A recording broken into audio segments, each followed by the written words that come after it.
Hello class 5, how are you? This is your SST class and myself Amit Kumar Misra, your SST teacher. बच्चों, हम लोग chapter number 4 जो कि weather and climate है आपका, उसको हम लोग पढ़ रहे थे, जिसमें कि हम लोगों ने पढ़ा वेदर के बारे में, वेदर किसको बोलते हैं, क्लाइमेट के बारे में, क्लाइमेट किसको बोलते हैं, ठीक है। और तो और फिर हम लोग पढ़ रहे थे कि वो कौन से कारक हैं जिसकी वजह से किसी भी जगह का जो क्लाइमेट है वो डिपेंड करता है ना। वो कौन कौन से कारण हैं जिसकी वजह से किस जगह पे किस तरह का क्लाइमेट होगा ये डिपेंड करता है, जिसमें कारक में हम लोगों ने पढ़ लिया है। पहला नंबर कारक जो कि डिस्टेंस फ्रॉम द इक्वेटर था, दूसरा नंबर जो कि height above the sea level था, तीसरा नंबर जो कि डिस्टेंस फ्रॉम द सी था, चौथा नंबर जो कि डायरेक्शन ऑफ द विंड्स था, और पांचवा नंबर जो कि आज हम लोग पढ़ने वाले हैं ह्यूमिडिटी, है ना।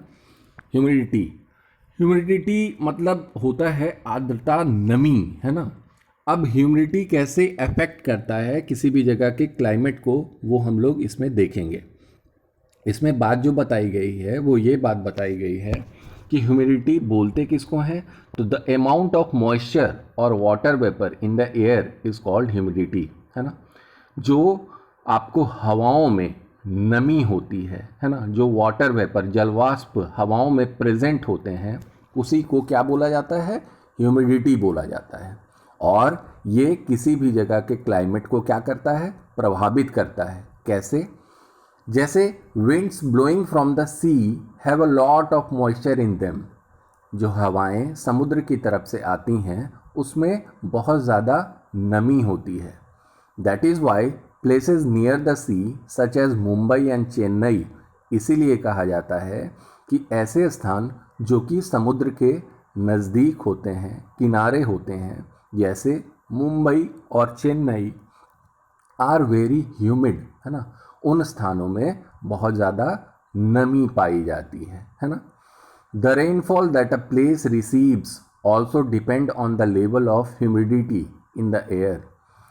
कितनी मात्रा में किसी स्थान में वर्षा होगी ये भी इस बात पे डिपेंड करता है कि वहाँ के हवाओं में कितनी ज़्यादा ह्यूमिडिटी है, कितनी ज़्यादा नमी है ना।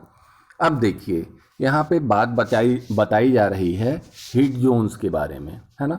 ये तो हम लोगों ने कारक पढ़ा, कारण के बारे में पढ़ा कि किसी भी जगह के क्लाइमेट में वो कौन कौन से कारण होते हैं जो कि अहम भूमिका निभाते हैं। अब हम लोग पढ़ेंगे हीट जोन्स के बारे में।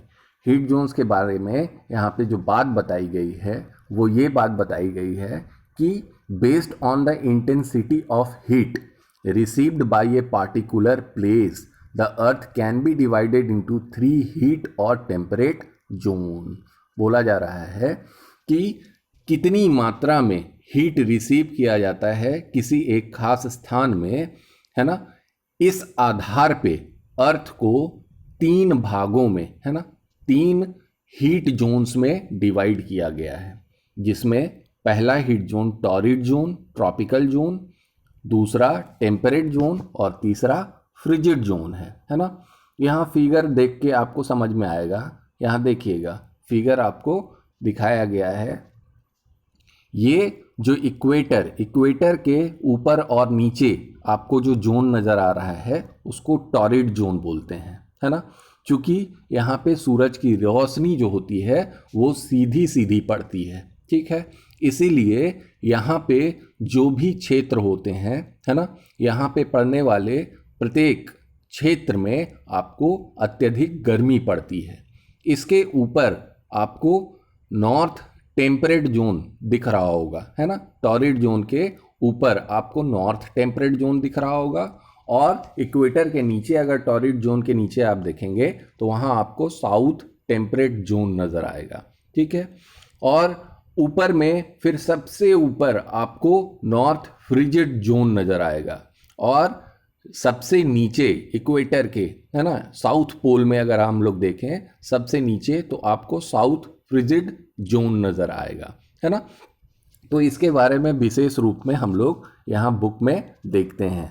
टॉरिड जोन है ना, टॉरिड जोन जो कि इक्वेटर के जस्ट बगल में है ना, इक्वेटर के ठीक ऊपर और ठीक इक्वेटर के नीचे।